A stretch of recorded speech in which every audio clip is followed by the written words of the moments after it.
ओशो का करपात्री महाराज से कभी बहुत अच्छे संबंध नहीं रहे। करपात्री जी हैं वो परंपरावादी हैं, रूढ़िवादी हैं। पुराने धर्म ग्रंथों में, शास्त्रों में, सिद्धांतों में उनका भरोसा है। ओशो ऐसे अंधविश्वासों को तोड़ना है। बुद्ध का मतलब होता है जागा हुआ व्यक्ति।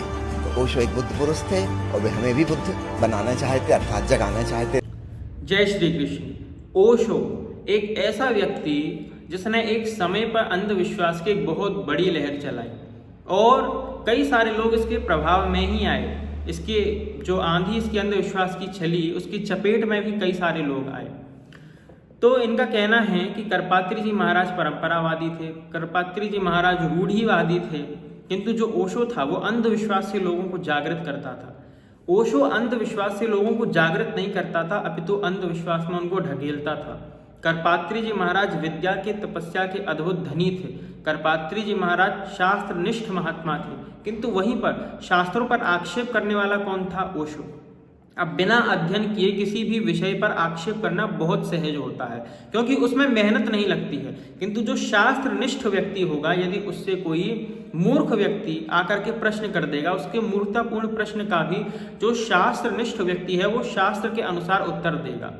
और यदि वो कोई आक्षेप लगाता है, यदि परंपरावादी व्यक्ति के पास उसका उत्तर नहीं है, तो वो शास्त्रों में उत्तर को खोजेगा, तब जाकर के उत्तर देगा। कुछ भी अनर्गल प्रलाप नहीं करेगा। किंतु वहीं पर एक जो परंपरावादी व्यक्ति नहीं है, जिसको केवल शास्त्रों पे आक्षेप ही करनी है, प्रश्न चिन्ह ही लगाना है, तो उसके लिए बहुत सहज है किसी से भी बहस कर जाना, क्योंकि उसको वहाँ पे अध्ययन की आवश्यकता नहीं है। उसको केवल प्रश्न करते जाना है, अपनी मूर्खतापूर्ण प्रश्नों में उसको केवल लोगों को फंसाते जाना है। वही ओशो का कार्य था।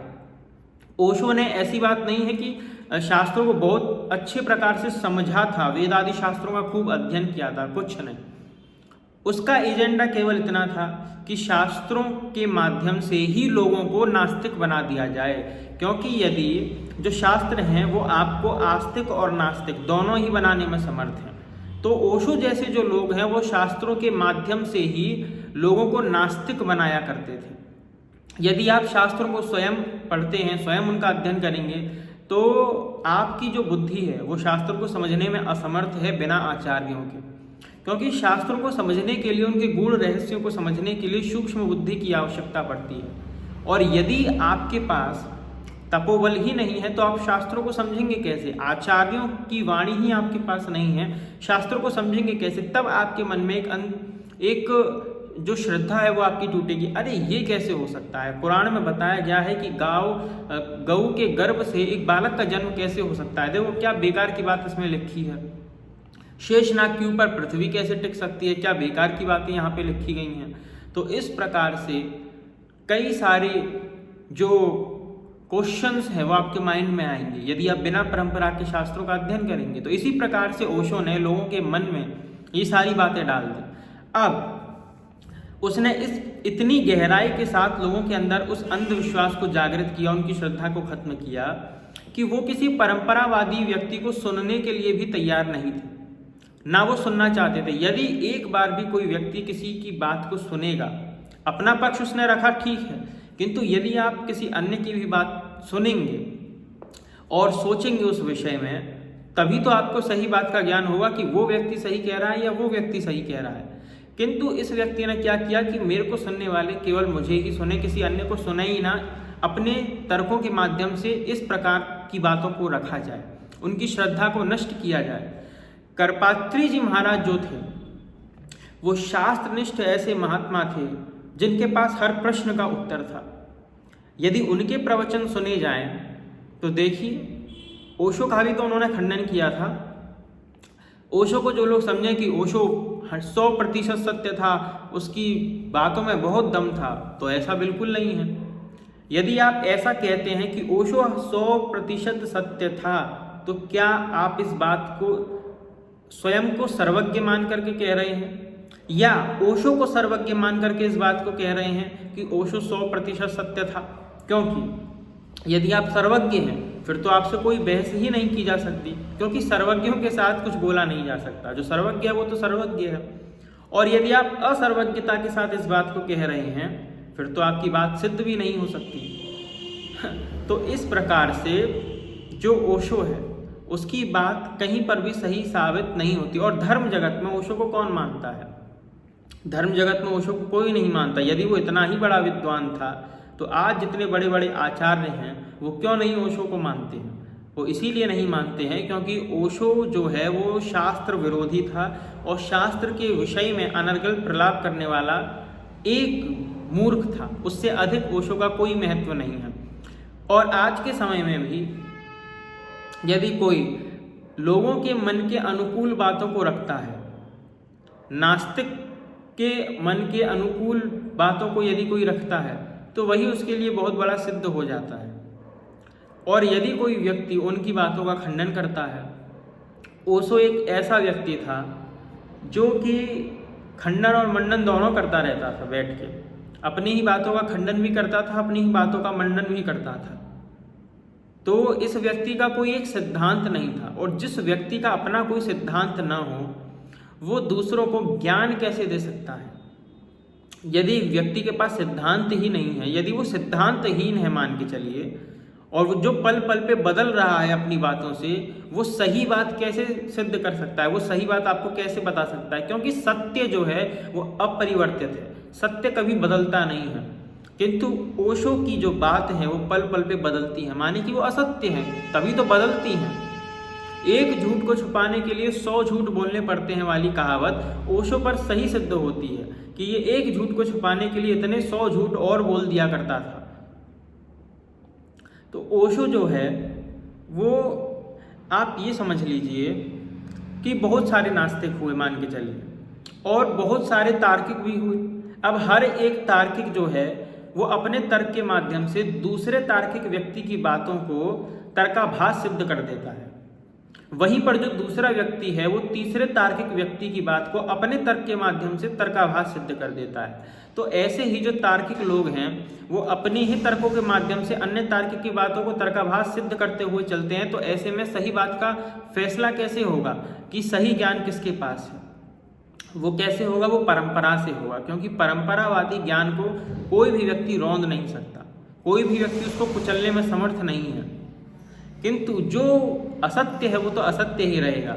ओशो का जो ज्ञान है वो ज्ञान नहीं है, वो अज्ञान है, और उस अज्ञान को ही लोगों ने बना दिया एक बहुत बड़ा ज्ञान, कि ये था बहुत बड़ा दार्शनिक। जैसा कि भगवत गीता में कहा गया, अधर्मम धर्ममिति या मन्यते तम सावृता सर्व अर्थान विपरीतांश बुद्धि सा पार्थ तामसी। जिस व्यक्ति की बुद्धि तामसी गुण से ग्रसित होती है, ऐसा व्यक्ति जो होता है वो अज्ञान को ज्ञान मान लेता है, वो अधर्म को धर्म मान लेता है, और वो जो व्यक्ति है वो सही को गलत सिद्ध करने में लगा रहता है। यही ओशो का कार्य था। उसकी व्यक्ति तामसिक गुण से ऐसी ग्रसित थी कि वो अधर्म को धर्म सिद्ध करने में लगा रहता था। उसके पास जो अज्ञान था, लोगों ने उसको ज्ञान मानना आरंभ कर दिया। उसके पास ज्ञान नहीं था, वो अज्ञान का भंडार था। कलयुग में यही होता है, क्योंकि कलयुग में लोगों की बुद्धि जो है वो उल्टी हो जाती है। तो इसी प्रकार से ओशो की जो बुद्धि है वो एकदम उल्टी। ओशो को सुनने वाले जो लोग हैं उनकी बुद्धि एकदम उल्टी फिरी हुई। जो वो मूर्खतापूर्ण प्रलाप कर रहा है, जो वो अज्ञानियों वाली बातें कर रहा है, उसी को लोगों ने ज्ञान समझ लिया कि ये तो एक बहुत बड़ा ज्ञानी है। वास्तविकता में वो कोई ज्ञानी नहीं था। ऐसे ही जो IAS की तैयारी करवाने वाले लोग हैं वो ओशो की बहुत प्रशंसा करते हैं कि ओशो ये था, ओशो, हालांकि समझा उन्होंने भी नहीं। यदि वो समझते, परंपरा को समझते, तो जानते कि परंपरा क्या होती है। किंतु ओशो की भी प्रशंसा करने का अर्थ केवल इतना है कि ये व्यक्ति कुछ भी प्रलाप करता है, ये व्यक्ति कुछ भी बोलता है। और जो लोग बुद्धिहीन हैं, बहुत अधिक समझ नहीं रखते, बहुत अधिक अध्ययन करने में जिनकी रुचि है भी नहीं, और जो किसी आचार्य, जो किसी संत को मानना नहीं चाहते हैं, उन लोगों को सही ज्ञान की प्राप्ति हो भी कैसे सकती है?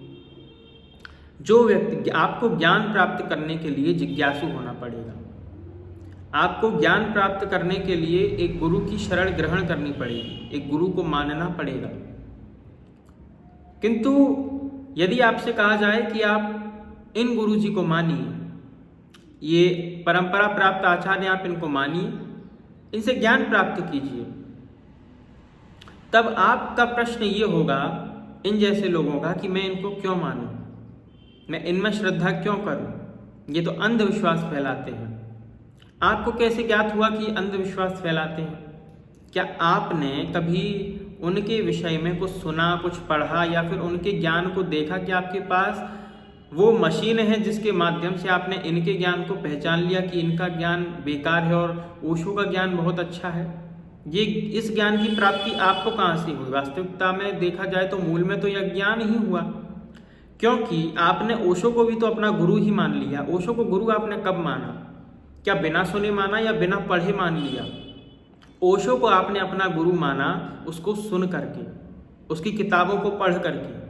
तो ठीक इसी प्रकार से जैसे ओशो को गुरु माना, उसको सुन करके, उसकी किताबों को पढ़ करके, वैसे ही जो परंपरा प्राप्त आचार्य हैं उनकी वाणी को सुन करके, समझ करके, उनके ग्रंथों का अवलोकन करके, उनके ऊपर भी श्रद्धा को अड़िग करके आप उनको गुरु बना सकते हैं।